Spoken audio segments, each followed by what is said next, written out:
I was looking forward to my 5th wedding anniversary with Jennifer. She had been planning a surprise dinner for weeks. Though she had been distant lately, working late and barely texting, I brushed it off as stress from her new promotion. I had saved up for a platinum bracelet she had been eyeing for months. I even started researching our dream vacation to Bali. Tonight would be perfect for reconnecting and planning our future together. Before I continue my story, let me know where you are watching from in the comments. Take a second to subscribe if you have not already. Trust me, you will want to hear how this unexpected evening changed everything. Jennifer and I first met at my friend Tony's housewarming party 6 years ago. She walked in with a bottle of wine and a laugh that immediately caught my attention. Within minutes, we discovered our shared love for hiking mountain trails and watching classic black and white movies. She could quote entire scenes from Casablanca, which I found impossibly charming. Our romance moved quickly.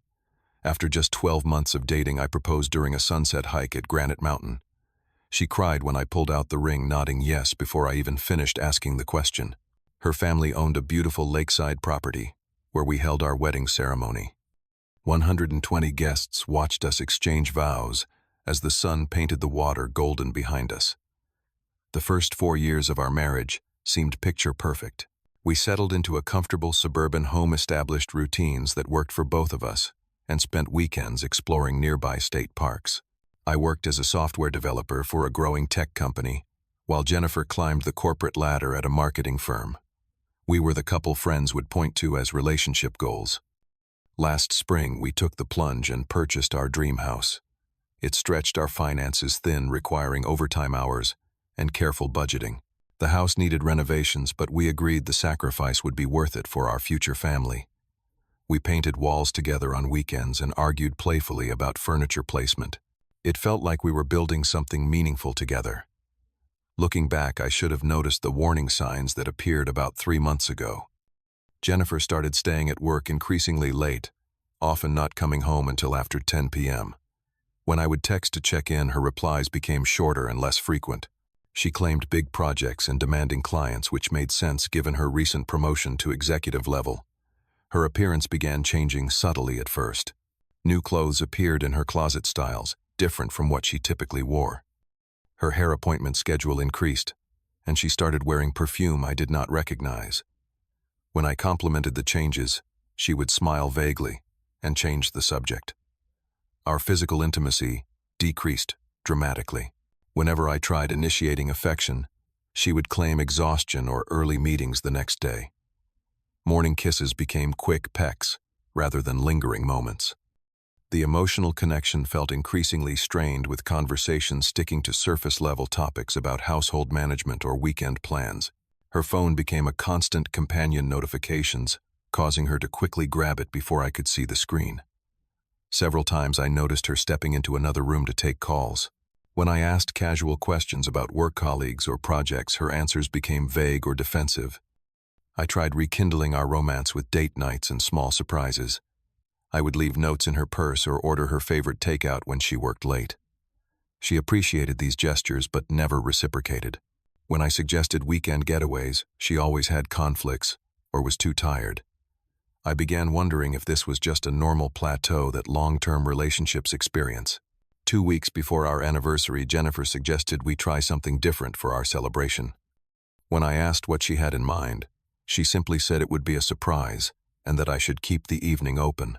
I felt a spark of hope that perhaps she had been planning something special all along, explaining her distraction and distance.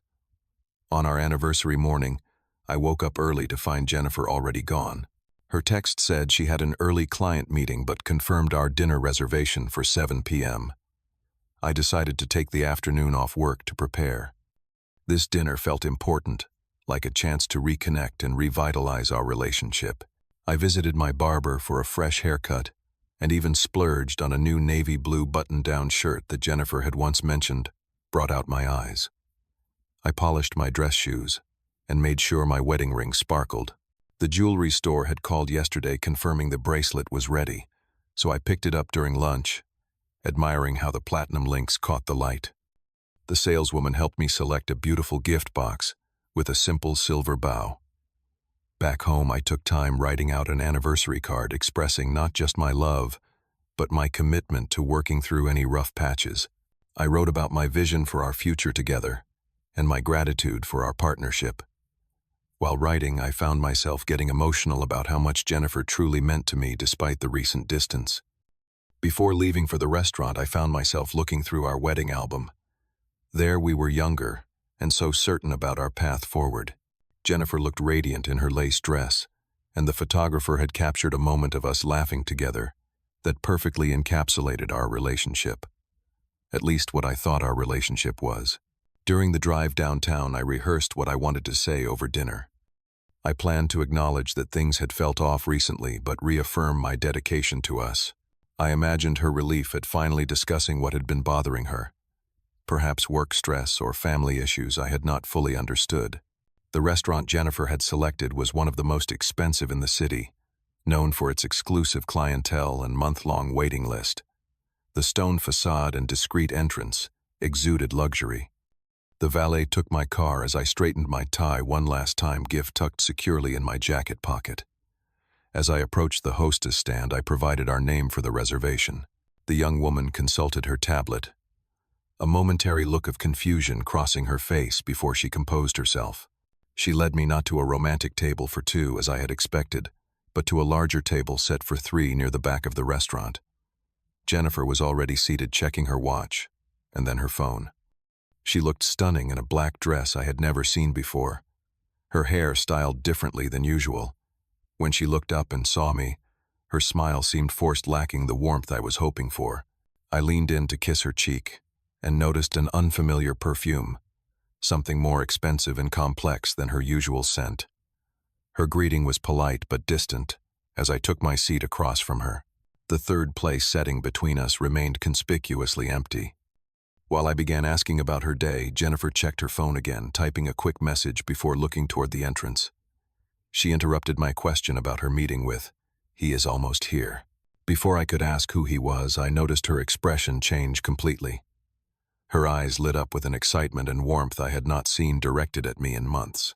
She straightened her posture, touched her hair, and smiled broadly at someone approaching our table. A tall, well-dressed man with perfect hair and confident stride made his way directly toward us. His tailored suit probably cost more than my entire wardrobe, and the watch on his wrist was clearly a luxury brand. He moved with the assurance of someone accustomed to commanding attention. Jennifer stood to greet him, their hug lasting several seconds too long for a professional relationship.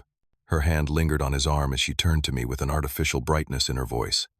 "Harold, this is Andrew from work. Andrew, this is my husband, Harold." Andrew extended his hand with a practiced smile that did not reach his eyes. "Great to finally meet you, Harold. Heard so much about you." His cologne was expensive, and his handshake deliberately firm, as if establishing dominance. I noticed immediately that his blue shirt and black pants coordinated perfectly with Jennifer's outfit, like they had planned their attire together. They looked like a matching set while I sat there feeling like an afterthought. As we all took our seats, Andrew immediately signaled the waiter and ordered an expensive bottle of wine without consulting either of us. "Trust me on this one," he said with a wink to Jennifer, who giggled in response. I had never heard her giggle like that before. Jennifer beamed at both of us as if this awkward triangle was the most natural thing in the world. "I wanted tonight to be special, Harold. Meeting Andrew has been such an important part of my life recently, and I wanted you to finally meet someone so special to me." The implications of her words hung in the air as the waiter poured our wine. Andrew dominated the conversation immediately, telling stories about clients and industry events that had Jennifer laughing enthusiastically. They referenced meetings and inside jokes I knew nothing about, creating a bubble that clearly excluded me. "Remember that conference in Chicago last month?" Andrew asked Jennifer, touching her hand casually. "The client who wanted the entire campaign redesigned overnight. We were at the hotel bar until 2 in the morning finishing those mock-ups." Jennifer added, exchanging a knowing look with him. I sat silently, piecing together a timeline in my head. The Chicago conference had been during a week when Jennifer told me she was too busy for our usual Sunday morning video call with my parents. She had claimed exhaustion from presentation preparations. Now, I understood. She had been exhausted for entirely different reasons. The waiter seemed to sense the tension, giving me sympathetic glances whenever he approached our table.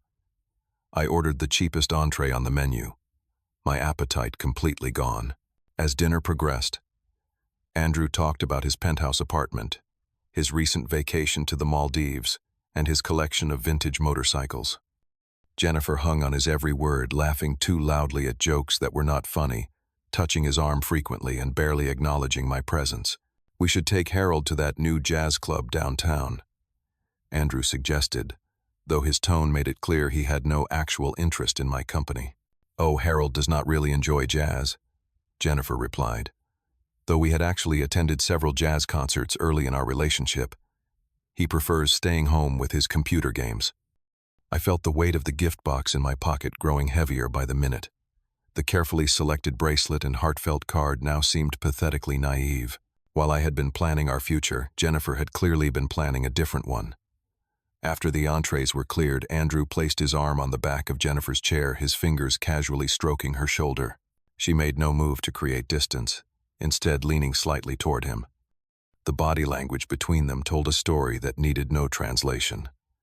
Harold, Jennifer finally addressed me directly, her voice taking on a practiced therapist-like tone.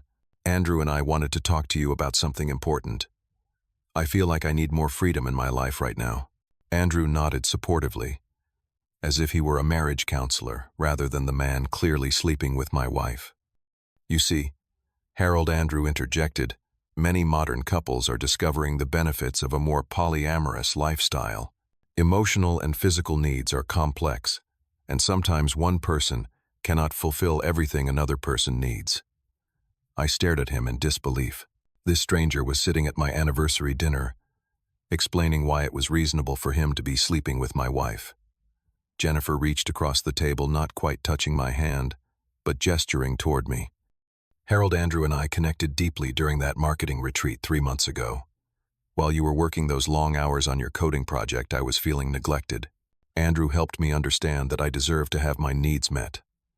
My mind flashed back to that period. I had been putting in 60-hour weeks to finish a major software implementation, the overtime helping us afford the renovations on our new house. The house Jennifer had insisted we buy, claiming it was perfect for raising a family. We have been wanting to have this conversation with you for weeks, Jennifer continued. Andrew and I think it would be best if we could all be honest about our arrangement moving forward.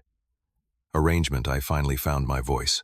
Jennifer has been staying at my place several nights a week, Andrew explained casually, as if discussing a carpooling schedule. We thought it might be time to consider a more permanent solution. My condo has plenty of room and Jennifer has already brought over some of her things. I looked at my wife in shock. You have moved your belongings to his house already. Jennifer had the decency to look slightly embarrassed. Just some clothes and personal items. Nothing major yet. Yet I repeated, the full implications becoming clear. Andrew reached into his jacket pocket and pulled out a business card, sliding it across the table to me. I know this is a lot to process, Harold. I work with a great therapist who specializes in helping people transition to polyamorous relationships. She could really help you adjust to our new dynamic. Jennifer nodded enthusiastically. Dr. Phillips is amazing. She helped me understand that people grow in different directions, and that is perfectly natural. So this dinner, I said slowly, was not about celebrating our anniversary. It was an intervention you two planned to explain why you have been cheating on me. Cheating is such an outdated, restrictive concept, Andrew responded with condescension dripping from every word. We are simply acknowledging the complexity of human connection. We were hoping you would be open to exploring this new chapter, Jennifer added. The three of us could still spend time together occasionally. Andrew suggested monthly dinners to stay connected as metamors. Metamors, I asked, the unfamiliar term adding insult to injury. It means the partner of your partner, Andrew explained, extending his hand across the table. So you and I would be metamors connected through our relationship with Jennifer.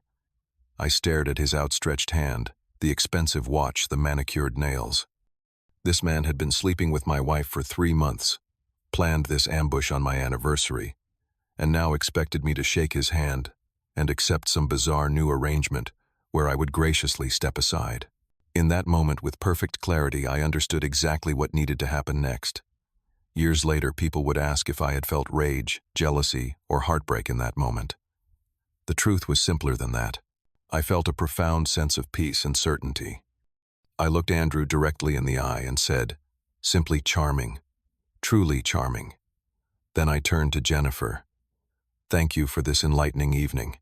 I reached for my wallet and removed exactly $62.50, the precise cost of my appetizer and entree, plus a 20% tip for the waiter's excellent service. I placed the cash carefully on the table aligned with my water glass. Standing up, I methodically buttoned my jacket and straightened my tie. The gift box remained in my pocket now, a relic of a relationship that no longer existed. Harold Jennifer started clearly thrown by my calm demeanor. She had expected tears, shouting, perhaps pleading. My dignity appeared to be the one scenario she had not rehearsed for. "I wish you both a pleasant evening," I said with a slight nod to the waiter who had been witnessing this painful spectacle. Andrew looked confused, his script disrupted by my refusal to play the assigned role of devastated husband. "You are leaving." "Just like that. Just like that." I confirmed, then turned and walked steadily through the restaurant toward the exit. Only when I reached my car in the parking lot did I allow myself a moment. 1 deep breath. 2. I placed both hands on the steering wheel and closed my eyes briefly. Then I started the engine and drove away from the life I had thought was mine. Instead of going home, I drove to my friend Michael's house across town. Michael had been my roommate in college and had stood as my best man at the wedding. When he opened the door, one look at my face told him something was seriously wrong. "She is having an affair," I said simply as I stepped inside. She brought him to our anniversary dinner. Michael's expression shifted from shock to anger to concern within seconds. "Jesus, Harold, come in, sit down. Do you need a drink?" I declined the alcohol, needing clarity more than comfort. "I need to use your guest room for a few days, and I need your help making some calls." While Michael made coffee, I called a 24-hour locksmith service and arranged for them to meet me at the house the following morning to change the locks. Next, I called my bank and requested a temporary freeze on our joint accounts, citing potential unauthorized activity. The representative asked if I wanted to report my card stolen.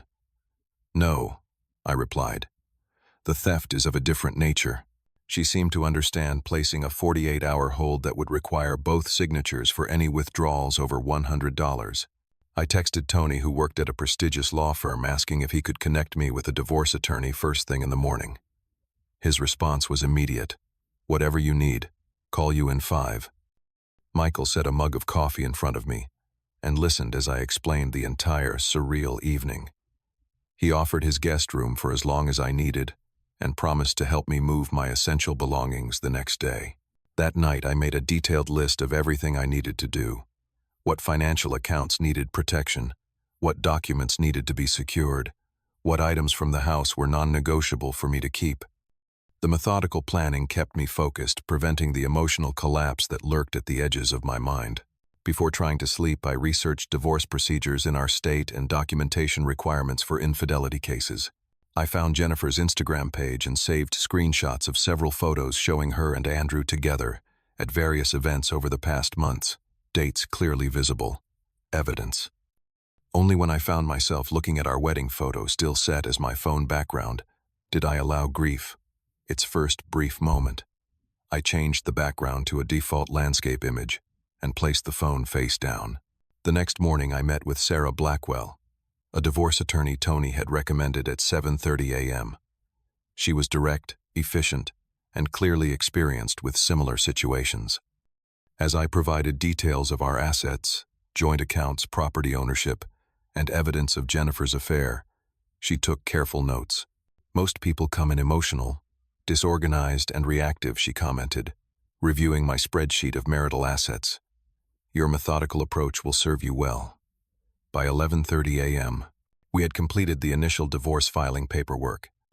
Sarah promised to have it submitted to the court before noon and suggested we immediately file for temporary orders regarding the house and financial assets. After the meeting, I visited our joint bank in person explaining the situation to the branch manager. She helped me establish individual accounts and ensured that automatic payments for household utilities would continue uninterrupted. I provided the documentation from my attorney, showing the divorce filing which allowed for certain protective measures regarding our shared finances. I called my parents, explaining the situation as calmly as possible. My mother cried. My father offered to fly in immediately to help. I assured them I was handling things but appreciated knowing they were there if needed. That afternoon I scheduled my first appointment with a therapist for the following week, understanding that my emotional composure was likely temporary and that professional support would be essential. Michael accompanied me to the house to collect essential belongings. Jennifer was not home, but evidence of Andrew's presence was everywhere. A different cologne lingered in the bathroom, an unfamiliar phone charger by her side of the bed, even a pair of designer sunglasses on the kitchen counter that were definitely not mine. I methodically packed clothes, personal documents, irreplaceable family mementos, and my work equipment. Before leaving, I installed small security cameras in common areas of the house, legally permissible, as I was still a rightful owner of the property. My phone remained silent for several hours after the locksmith changed the locks. Then, predictably, the barrage began. First texts from Jennifer expressing disbelief that I had left the restaurant, then shock at finding the locks changed. Finally, panic when she discovered the divorce papers had been filed and financial accounts protected. Her messages evolved from indignant, "I cannot believe you would overreact this way," to pleading, "Please talk to me, we can work this out," to threatening, "My father will make sure you get nothing in this divorce." I responded to none of them, forwarding each message to my attorney instead. Andrew disappeared from the picture almost immediately. When Jennifer told him the gravity of the situation, including potential financial implications and the documented evidence of their affair, he apparently decided their relationship was not worth the complications. She discovered he had been seeing at least 2 other women simultaneously, none of whom knew about each other or about Jennifer. The support I received came from unexpected sources. Jennifer's younger sister called to apologize for her behavior, admitting she had suspected the affair, but felt caught in the middle. Several of our mutual friends reached out expressing their support for me, revealing that Jennifer had been increasingly indiscreet about her relationship with Andrew. My company offered flexible working arrangements during this period, allowing me to work remotely from Michael's house while I secured a new apartment. My team leader, having gone through a difficult divorce himself, became an unexpected source of practical advice. The first few weeks were a blur of practical arrangements punctuated by moments of profound loss, sorting through 8 years of memories and possessions, dividing furniture and kitchenware, untangling the threads of 2 lives that had been woven together. Therapy became my anchor point each week. Dr.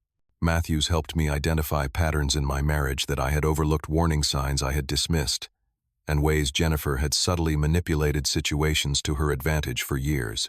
These insights were painful but necessary for my healing. I joined a local hiking club, something Jennifer had always discouraged, claiming weekend mornings were our time. Despite increasingly spending them apart, the physical exertion and connection with new people who knew nothing of my situation provided essential respite. Meditation and fitness became daily rituals, bringing structure to days that might otherwise have been consumed by rumination. I began keeping a journal documenting not just events, but my evolving emotional response to them. The pages charted a gradual but definite progression toward healing. The division of our shared possessions proved more challenging than anticipated. Jennifer fought for items she had never previously valued, seemingly to prolong our connection, or perhaps out of spite. My attorney advised a generous approach to material goods, focusing instead on protecting financial assets and property equity. One unexpectedly cathartic experience came from a conversation with Jennifer's sister, Emma. Over coffee, she revealed Jennifer's pattern of revising history to cast herself as the victim. "She has been telling people you were emotionally unavailable for years," Emma explained. "But I saw how hard you tried, how much you gave. She just always wanted more, different. Something else." The first holiday season alone arrived faster than expected. Rather than accepting pity invitations or isolating myself, I volunteered serving meals at a homeless shelter on Thanksgiving. Christmas was spent with my parents quieter than previous years, but peaceful in its simplicity. 6 months after that fateful anniversary dinner, my career had advanced considerably. The focus and energy previously invested in trying to save a failing marriage were redirected into professional development. I received a promotion and significant raise, ironically achieving the financial security Jennifer had always prioritized. My social circle expanded to include genuine friendships based on shared interests rather than couple compatibility. Weekend hiking groups, a book club, and a coding community provided connections that supported my rebuilding process. Then came the email from Jennifer. After months of legal maneuvering and increasingly desperate attempts to delay the divorce, her tone had completely changed. "I made the biggest mistake of my life," she wrote. "Andrew left me for his executive assistant 3 weeks after you filed for divorce. Everything I thought I wanted has fallen apart. I miss our life together. Can we please talk about reconciliation?" Reading her words, I felt something unexpected, compassion without attachment. I could recognize her pain without feeling responsible for alleviating it. My response was brief and final. "I wish you healing on your journey forward," but our paths diverged permanently that night at the restaurant. "Please direct any further communication through our attorneys." The divorce was finalized with terms largely favorable to me, recognizing Jennifer's infidelity and my contributions to our shared assets. The house was sold with proceeds divided, according to our respective investments.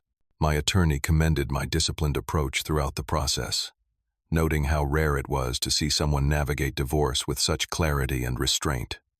My relationship with my parents deepened through this experience. Their unconditional support without judgment or pressure to reconcile demonstrated a type of love I had not fully appreciated before. Weekend calls became more meaningful conversations, more authentic. Almost exactly 1 year after that anniversary dinner, I took a weekend trip alone to a lakeside cabin to reflect on the journey. I brought with me one item I had kept in my dresser drawer, my wedding band.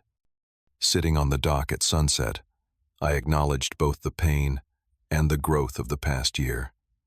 I recognized the warning signs I had missed or minimized throughout my marriage, the subtle criticisms disguised as helpful suggestions, the gradual isolation from friends who saw through Jennifer's facade, the moving goalposts of what would make her happy. Each realization confirmed the rightness of my decision that night to simply walk away with dignity and tact. The wedding ring represented not just a failed marriage but a profound lesson in self-respect. The moment I placed cash on that restaurant table and walked out, I had chosen my own worth over someone else's validation. That choice set the tone for every decision that followed. With a sense of completion rather than ceremony, I placed the ring in my pocket. The next day, I sold it to a jeweler in the nearby town, using the money to purchase a professional camera I had wanted for years. The symbolism of transforming something from my past into a tool for capturing new perspectives felt appropriate. That evening, back at home, I received a message from a woman named Laura, who I had met at a photography workshop. Her invitation for coffee felt like perfect timing, an opportunity I was finally ready to consider.